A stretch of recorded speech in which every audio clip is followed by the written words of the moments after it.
No puedo ya. O sea, en casa no conviene.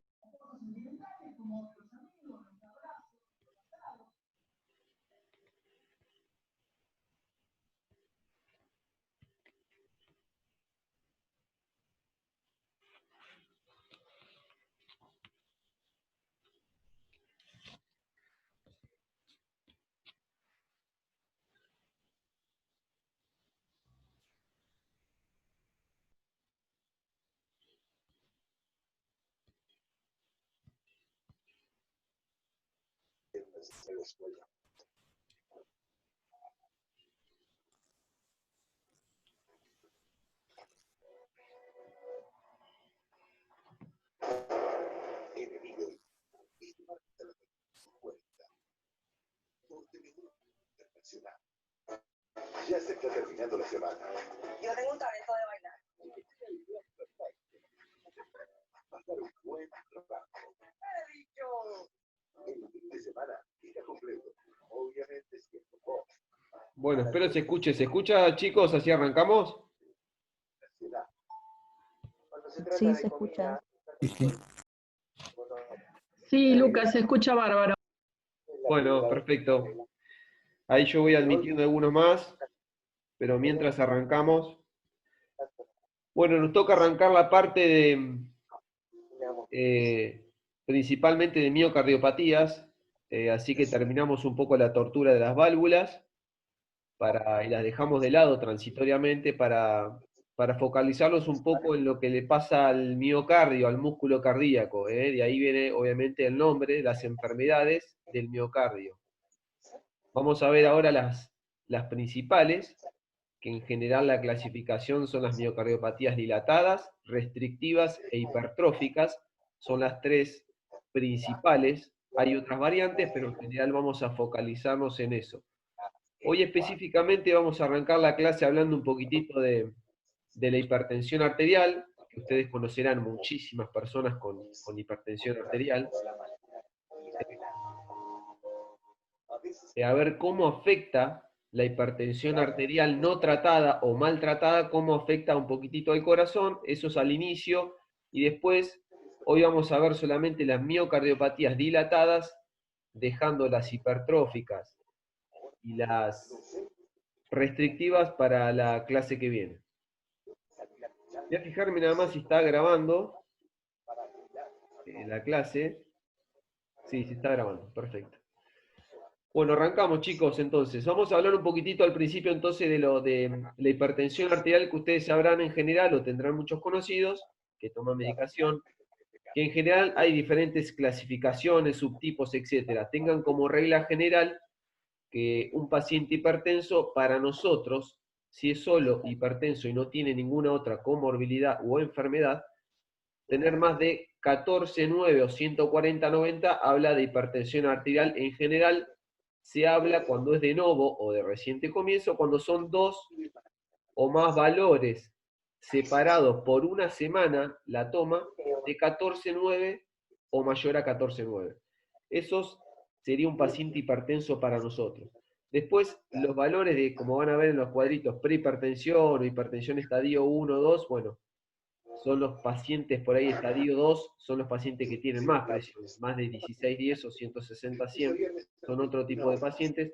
Y los valores de prehipertensión en realidad están, cuando están entre 120 y 140 y 80 y 90 de diastólica, son pacientes que, por ejemplo, tienen otra enfermedad, por ejemplo, diabéticos, y al tener esas cifras de presión, uno lo prefiere a veces tratarlos con medicación para evitar que la presión siga subiendo. Pero son una población bastante especial, se sale del rango.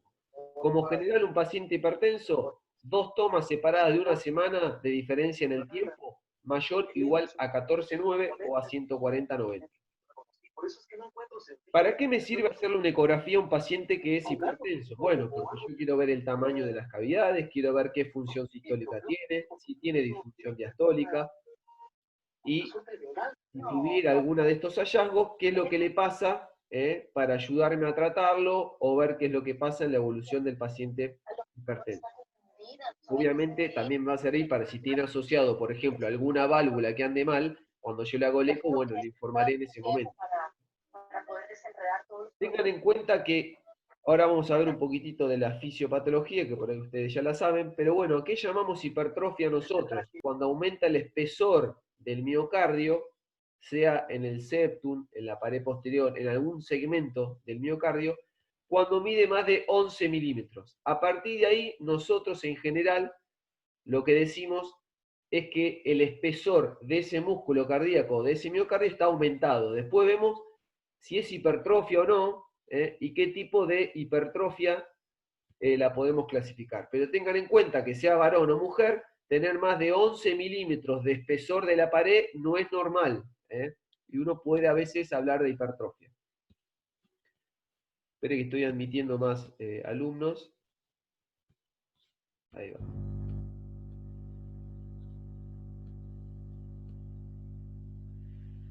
Bueno, ¿qué es el equipo? Ahora vamos a ver los números, pero el equipo en general usa este choclo de fórmula que en realidad es para anecdótico para ustedes, pero véanse el cálculo matemático que usa el equipo para decirme si el músculo cardíaco está aumentado de espesor o no. Yo lo que tengo que agregarle es las mediciones y el equipo me hace el cálculo del índice de masa del ventrículo izquierdo, que eso es lo más importante. Me dice, este miocardio pesa tantos gramos, y en general uno lo tendría que hacer por metro cuadrado de superficie corporal, porque cada, entre comillas, cada peso del miocardio o del corazón depende muchas veces del tamaño que tenga cada persona en particular. A eso se le llama índice de masa del ventrículo izquierdo. Lo otro que el equipo también calcula muchas veces es el espesor parietal relativo, que es una idea de en realidad de cuánto espesor tiene, principalmente si ven la fórmula, estos 2 por la pared posterior dividido el diámetro diastólico. Es una relación entre el diámetro que tiene el ventrículo y cuántos milímetros mide el espesor de la pared, en este caso posterior. Utilizando estas dos medidas que me calcule el equipo, ustedes no lo tienen que saber y nosotros tampoco lo sabemos, es imposible saber esto. Yo voy a clasificar al paciente si tiene o no hipertrofia, o sea, aumento del espesor de la pared, y cuál grado de hipertrofia tiene. Y los dos tipos de hipertrofia que ustedes habrán leído en fisiología o anatomía, o habrán escuchado, son la hipertrofia concéntrica y la hipertrofia excéntrica. Son los dos, en general, grandes tipos de hipertrofia que encontramos.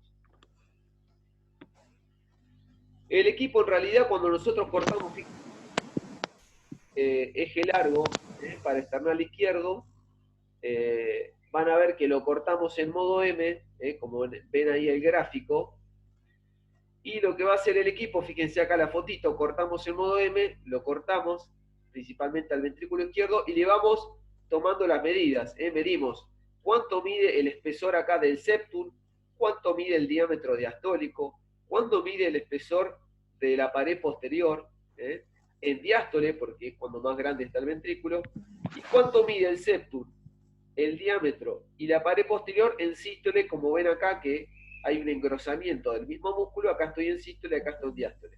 Cuando yo le agrego esos datos al equipo, el equipo me dice, este paciente tiene un índice de masa, como ven acá abajo, de 101.22 gramos por metro cuadrado. Después veremos si ese valor es significativo o no, y significa si el paciente tiene hipertrofia o no. Pero yo lo único que hago es medir esto, y el equipo usa la fórmula que les dije antes, y me dice el valor en gramos del músculo por metro cuadrado. Basado en eso, vamos a clasificar al paciente. Esto es lo que pasa en los corazones, que son en pacientes hipertensos, que están no tratados o maltratados o no saben que tienen hipertensión y uno los deja librados a la evolución natural o al tiempo y pasan, como dijimos, en general terminan en dos tipos de hipertrofia, la concéntrica y la excéntrica. El paciente hipertenso puro que no tiene nada más arterial como comorbilidad es un paciente que uno le aumenta la presión adentro de la cavidad porque le cuesta eyectar la sangre al ventrículo izquierdo y yo tengo mucha presión en la aorta, que sería la hipertensión arterial.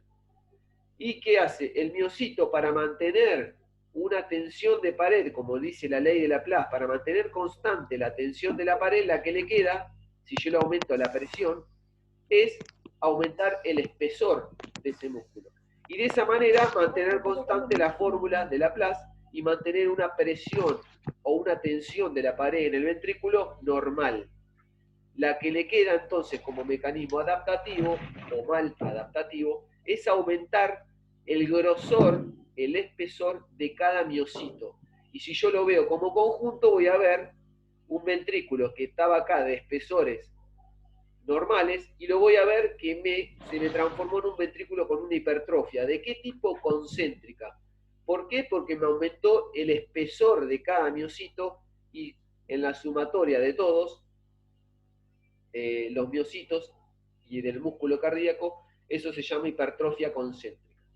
El otro tipo de hipertrofia, que es el excéntrico, es cuando Luquitas, fíjate de silenciar a todos, ponele que silenciar a todos porque hay micrófonos abiertos y algunos escuchan mal. Bueno.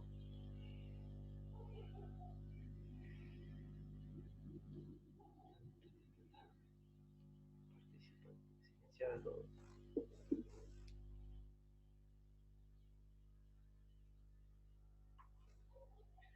Bueno, el otro tipo de hipertrofia, dijimos, es la excéntrica, que acá el mecanismo por lo cual el espesor de la pared aumenta no es el aumento de la presión arterial, sino principalmente piensen en las valvulopatías, en las insuficiencias aórticas severas o en las insuficiencias mitrales severas.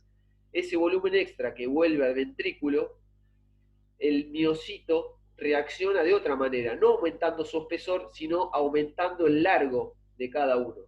Obviamente para mantener lo que les dije, una presión adecuada dentro del ventrículo.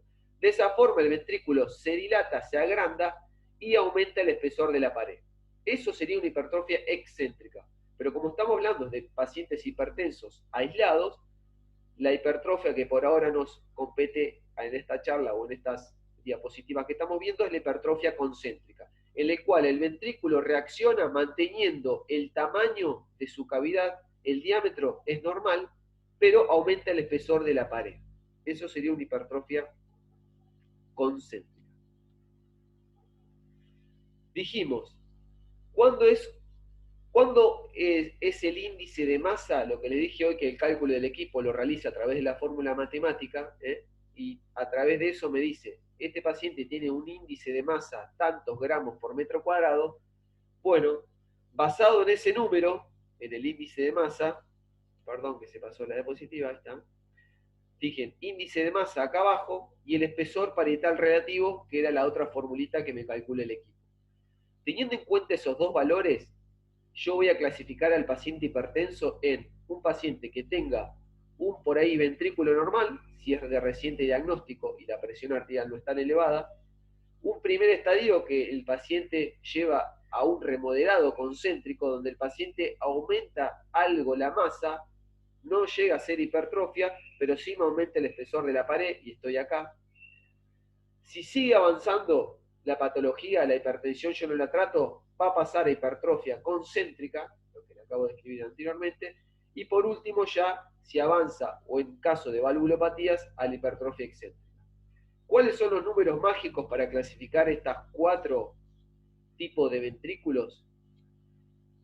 Son, en el varón y en la mujer son cambiantes. Si yo tengo una mujer con un índice de masa de más de 95 gramos por metro cuadrado y un espesor parietal relativo mayor a 0.42, estoy hablando de que la paciente tiene hipertrofia concéntrica, en ese caso sería femenina.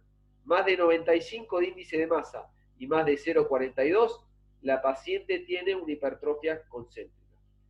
Si fuera un varón, para que tenga hipertrofia concéntrica, necesito más de 115, como dice acá, gramos por metro cuadrado y el espesor parietal relativo más de 0.42. Si juegan con el corte, o sea, con el número del valor de 0.42 y esos índices de masa, van a clasificar al paciente en normal, remodelado concéntrico, hipertrofia concéntrica o hipertrofia excéntrica. Esos son los valores que nosotros, como les dije, le damos al equipo las mediciones de los espesores y el equipo me dice tiene tanto. Yo el número lo tengo que saber, porque el equipo no me va a decir si tiene o no y qué tipo de hipertrofia. Pero teniendo en cuenta eso, le voy a volver a la fotito para que Vean cómo sería un ejemplo. Fíjense este ejemplo que les dije. Yo le doy los números, los valores al equipo, y el equipo me dice, este paciente tiene 101 gramos por metro cuadrado de índice de masa. Si fuera una mujer, podría estar hipertrófico, porque el número era 95, el corte en índice de masa. Si fuera un varón, probablemente no, porque el corte era 115 gramos por metro cuadrado. Eso es lo que tengo que saber yo, que le estoy haciendo el estudio. Tengan en cuenta que, como vimos en la diapositiva de la fisiopatología, que un ventrículo reaccione de manera aumentando su espesor o transformándose cuando era normal en hipertrófico, no es normal, que es lo que dice acá. No es un mecanismo adaptativo. Está bien, sí, el ventrículo se adapta de esta manera, aumentando el espesor para no claudicar, pero no es normal que el ventrículo esté hipertrófico. ¿Está bien? Ese tiene que ser el concepto. Si no, como dice acá, es una respuesta anormal del corazón a un insulto patológico, en este caso el aumento de la presión arterial, cuya expresión más visible es el aumento de la presión arterial, como dice ahí. Pero tengan en cuenta que un ventrículo esté hipertrófico no es normal, significa que algo está pasando. Hay diferentes tipos de hipertrofia, está la fisiológica y la patológica. La patológica, esta que estamos charlando ahora, y vamos a ver las características de un corazón hipertrófico. Y la fisiológica, piensen en pacientes que aumentaron el espesor de la pared, o sea, el ventrículo está hipertrófico, pero el resto de la anatomía cardíaca, cuando yo le hago el estudio, y la función sistólica y diastólica son normales. En general pasa esto en los pacientes atletas de élite, o sea, estoy hablando de pacientes o personas que realizan, por ejemplo, o compiten en los Juegos Olímpicos. Muchos de esos pacientes, dependiendo del deporte que hagan, muchas veces el índice de masa cardíaco me da aumentado, y yo digo, bueno, el paciente tiene hipertrofia, pero es acorde al deporte y al entrenamiento que él tiene. Lo importante es que ese paciente, independientemente de que tenga el índice de masa aumentado, va a tener todas las otras cosas normales. No va a tener, por ejemplo, disfunción diastólica, que el paciente hipertenso sí la va a tener. Y si yo tengo dudas de si esta hipertrofia de este paciente es fisiológica o patológica, le puedo decir que corte el ejercicio 2 o 3 meses y el ventrículo retoma el espesor normal como tenía antes de empezar el entrenamiento. Pero en general relativamente hoy en día se hace el diagnóstico relativamente fácil. Vamos a focalizarlos entonces en el paciente hipertenso, que recién empezó o está mal controlado, que ya aumentó los espesores de la pared, y yo le hago un ecocardiograma. ¿Qué voy a encontrar en el paciente hipertenso? Si el ventrículo ya tiene hipertrofia, inicialmente es concéntrica, como les dije, tiene el tamaño del corazón normal, tiene aumento de los espesores. Como ese ventrículo tiene otro tipo de presión, sobrecargó la aurícula y la dilató, probablemente tiene dilatación de la aurícula izquierda, tiene hipertrofia ventricular izquierda, y lo que seguro tiene como mínimo, es disfunción diastólica leve o relajación prolongada, que es el grado 1 de disfunción diastólica. Después el paciente, si yo no lo trato y el paciente pasan 10 años y no le dio bola a la hipertensión arterial, el ventrículo empieza a fallar. Entonces pasa de tener tamaño normal a agrandarse, pasa de tener hipertrofia concéntrica a hipertrofia excéntrica, y pasa de tener función sistólica y fracción de eyección normal a tener disfunción sistólica, y empeorar el grado de disfunción diastólica que ya tenía. Eso sería un hipertenso muy avanzado que nunca le prestó atención a las cifras de presión arterial.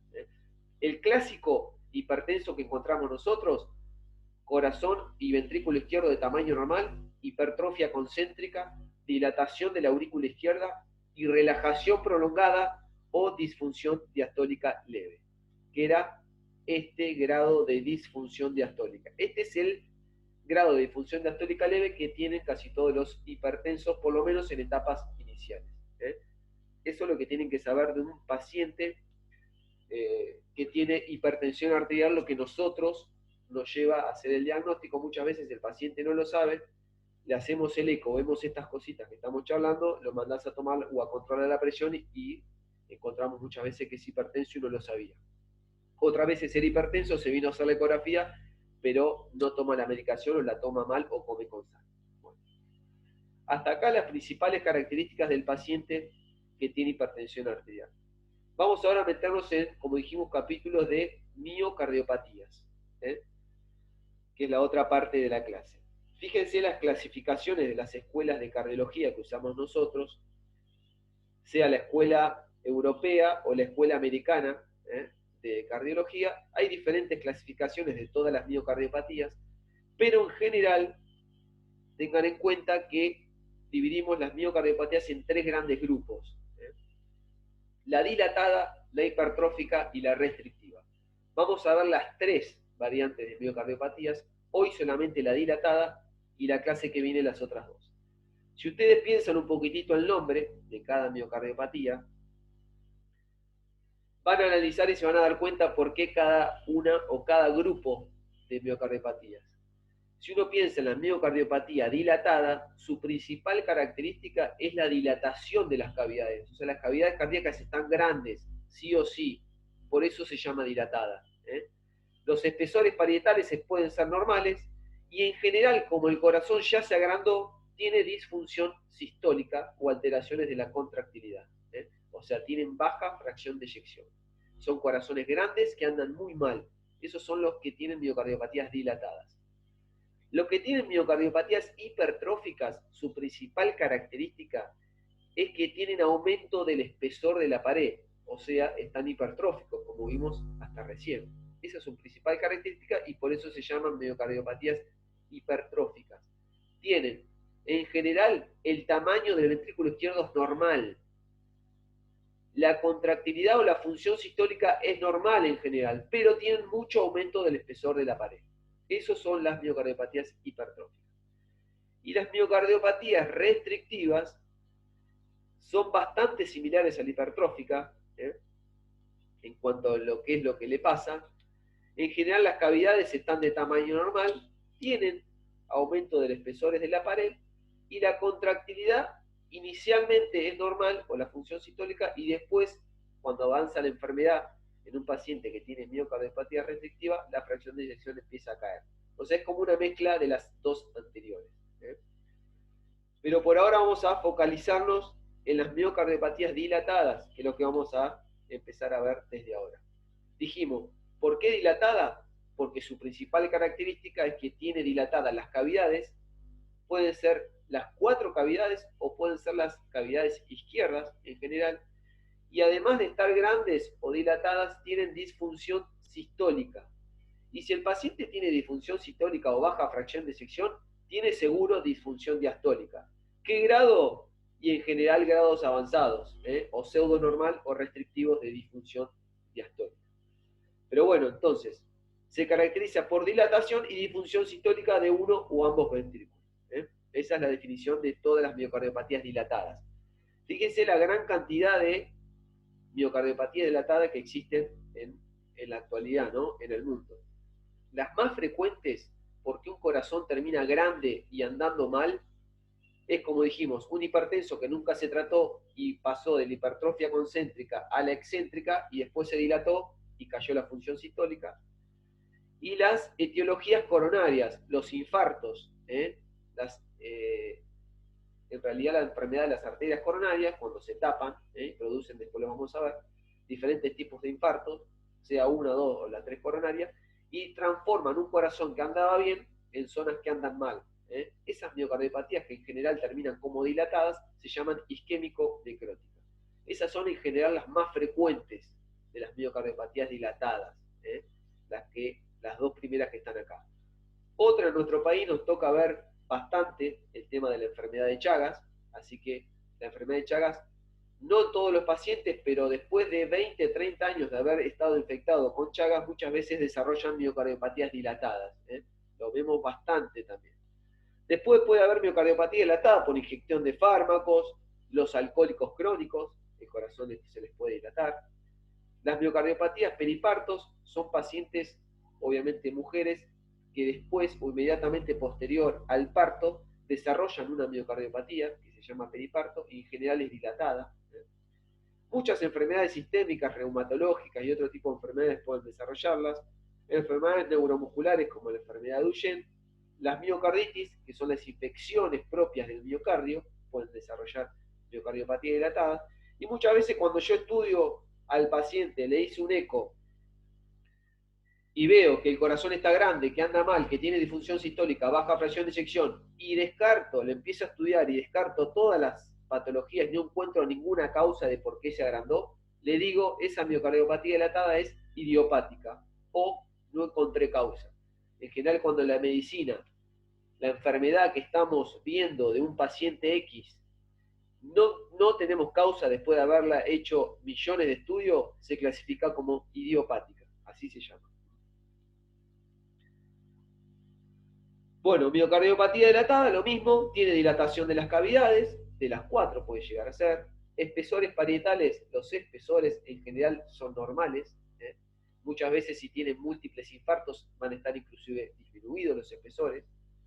Sí o sí tiene disfunción sistólica, el ventrículo izquierdo, y diferentes grados de disfunción diastólica, dependiendo cómo yo lo encuentre al paciente. Vamos a un ejemplo. Ahí va. Van a ver que se corta como negro, pero igual se puede ver perfecto. Arriba a la izquierda les puse un eje largo paraesternal de un corazón normal. Y la imagen principal de la pantalla que le estarán viendo es un paciente que tiene miocardiopatía dilatada.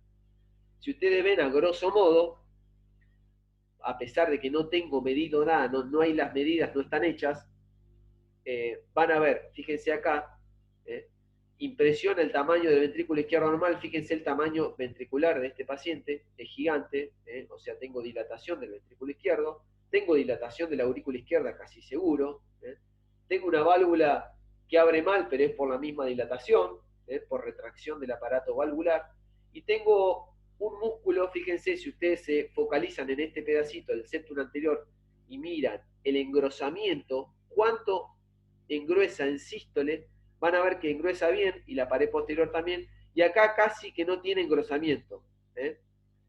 Eso habla de que el paciente, además de tener dilatación de las cavidades, va a tener disfunción sistólica, porque no contrae bien, no eyecta buena cantidad de sangre, y la fracción de eyección me va a dar baja. Pero les puse el machetito arriba para que ustedes vayan viendo y se den cuenta la gran diferencia cuando nosotros arrancamos el estudio y vemos un paciente que ya sabemos que tiene o va a tener una miocardiopatía dilatada, porque la estamos viendo, no sabemos la causa, después la estudiaremos. Fíjense, acá estaba medido el diámetro diastólico normal en un varón, en un varón es hasta 58 milímetros, el paciente tenía 65 milímetros o 6.5 milímetros. De esa forma digo, bueno, ya dilatado el ventrículo izquierdo está, o agrandado. Le pongo el Doppler color, la válvula mitral andaba mal, tiene insuficiencia mitral, después voy a ver cuánto tiene de insuficiencia mitral si la quiero medir. Sigo el estudio, voy a un eje corto a nivel de los músculos papilares, arriba a la izquierda, un eje corto de un paciente normal, y el que está acá es el mismo paciente que veníamos viendo, ¿no? Lógicamente. Se corta. Fíjense que no tiene casi engrosamiento, no se mueve las paredes, no se achica. Y fíjense cómo se junta todo, casi todo de manera homogénea para eyectar la cantidad de sangre necesaria. Y este ventrículo nada, o casi nada. Seguimos. ¿Qué le hago al paciente en modo M para que me diga los diámetros, los espesores, el índice de masa, para saber si tiene espesores aumentados? Fíjense, en un varón, el índice de masa en un varón más de 115, el paciente tiene hipertrofia, este tenía 135, o sea que el paciente tiene hipertrofia. Después voy a ver los diámetros, bueno, todo esto, y esta forma que era el cálculo de fracción de eyección por Teijol, que no era la exacta, ya me está diciendo que tiene una fracción de eyección de 16%, recontra baja. En un varón ya menos de, varón y en la mujer menos de 30 es disfunción sistólica severa. Este paciente me marcaba 16. Sigo el estudio, vamos al 4 cámaras. 4 cámaras normal arriba, a la izquierda, abajo el mismo paciente. Si ven, voy a congelar la imagen, la principal. van a ver, fíjense que impresiona las 4 cavidades que están dilatadas, dilatación de las aurículas, y el ventrículo izquierdo que ya sabía porque lo medí que estaba dilatado y que funciona bastante mal, comparado con ese que tengo ahí arriba, que no tiene nada que ver una imagen con la otra. Si notan además, bueno, esto es un Doppler color en 4 cámaras para ver la misma insuficiencia mitral que vi hoy en el eje largo. Si ustedes notan acá y ven, van a ver esto que atraviesa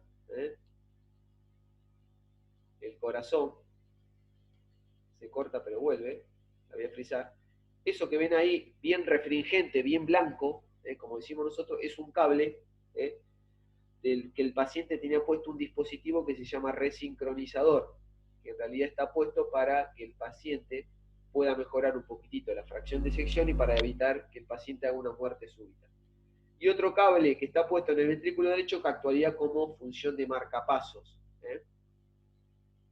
Se ve ahí, bueno, esos son catéteres o cables que están puestos a propósito en el paciente. No es ninguna enfermedad ni nada por el estilo. Voy a tratar de avanzar si puedo.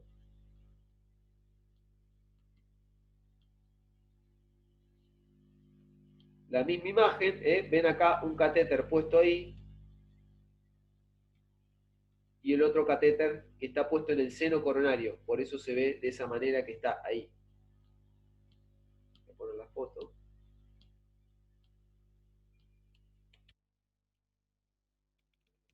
Ahí vamos. ¿Qué es lo que tenía puesto el paciente? Esto, que se llama resincronizador o similar a un marcapaso, si alguien conoce o tiene puesto algún marcapaso. Fíjense que tiene 3 cables, si ven acá la foto, tiene puesto acá en este sector delto pectoral izquierdo, ahí abajo, se le pone el generador, y 3 cables que entran por el torrente venoso, llegan a la vena cava superior y le dejan un cable en la punta del ventrículo derecho, que en el 4 cámaras se veía, un cable en la aurícula derecha, que ese no lo veíamos, y un cable que emboca al seno coronario, que era el cable que estaba atravesado de forma horizontal, como entrando a la aurícula derecha a través del seno coronario. Si le hacemos la placa de tórax a ese paciente, se ven los 3 cables exactos como tienen que estar, uno en la aurícula, uno en la punta del ventrículo derecho y uno que va para atrás para el seno coronario. Bueno, esto se llama resincronizador. Este paciente lo tenía puesto en los pacientes que tienen miocardiopatía dilatada con disfunción sistólica severa, muchas veces son elegidos para poner estos dispositivos para evitar la muerte súbita del paciente y tratar de mejorarle la fracción de eyección. Es como anecdótico igual para ustedes, pero se lo puse para que entiendan lo que es. Después se le midió a este paciente bien la fracción de eyección por Simpson modificado biplano, 4 y 2 cámaras, y fíjense que en el 4 cámaras me daba 21%, disfunción sistólica severa, menos de 30%, y en el 2 cámaras daba 15.6%. El promedio de Simpson biplano es 20.8%. O sea, este paciente tiene una miocardiopatía dilatada, porque ya lo medí, el ventrículo izquierdo está grande, y tiene disfunción sistólica severa. O sea, claramente es una miocardiopatía dilatada, no sé de qué origen, después lo estudiaré para saber qué. Estas son las características principales de un paciente con miocardiopatía dilatada. Vemos otro paciente, arriba el machete, acá abajo el mismo corte. Ven que impresiona que el ventrículo izquierdo está más grande, la aurícula izquierda también, y tiene menos engrosamiento el músculo. No se engruesa tan bien como acá, ninguna de las paredes. Así que casi seguro que disfunción o baja fracción de eyección voy a tener. Era un varón, más de 58 milímetros está dilatado, tenía 61, ya sé que está dilatado. Le hago un eje corto, tiene poca contractilidad, este ventrículo, el músculo engruesa mal, comparado con este, que engruesa normal. Le mido por modo M, más de 115 gramos por metro cuadrado el índice de masa, tiene hipertrofia porque tiene 133, y además tengo todas las otras medidas del diámetro diastólico, del diámetro sistólico, del septum, el espesor del septum, la pared posterior, etc. Y la fracción de eyección por Teijol, en este paciente, medida de esta forma, me da 19.6. Disfunción sistólica severa. Vamos a 4 cámaras. este es normal, este es el mismo paciente. Este paciente tenía miocardiopatía dilatada, porque ya no me dice que está grande, pero a la izquierda las cavidades derechas estaban de tamaño normal cuando yo las medí, así que es una miocardiopatía dilatada de cavidades izquierdas exclusivamente, no están las 4 cavidades dilatadas. Tiene disfunción sistólica, ya aparecía por Teichol, y yo sé porque se mueve mal, y en 4 cámaras me daba 41%, en 2 cámaras la fracción de eyección me daba 28.7, y el promedio de Simpson biplano, para una fracción de eyección un poco más real, me da 32.8%. Menos de 30 es severa, así que estoy entre una disfunción sistólica de moderada a severa. Estoy ahí en el límite entre moderada y severa. Recuerden que, fíjense que Teichol, la otra forma de medirlo por modo M, me daba 19%, bastante alejado de este número que es el exacto o el que más real para medir la fracción de eyección. Entonces, era otro paciente con dilatación de cavidades izquierdas, disfunción sistólica. La disfunción diastólica no se la puse, pero tenía. Así que, ¿tiene una miocardiopatía dilatada? Sí, reúne las características generales. No sé de qué etiología, más adelante empezaré a hacerle estudios para saber si es hipertensiva, si es isquémico-necrótica, si es chagásica, etc.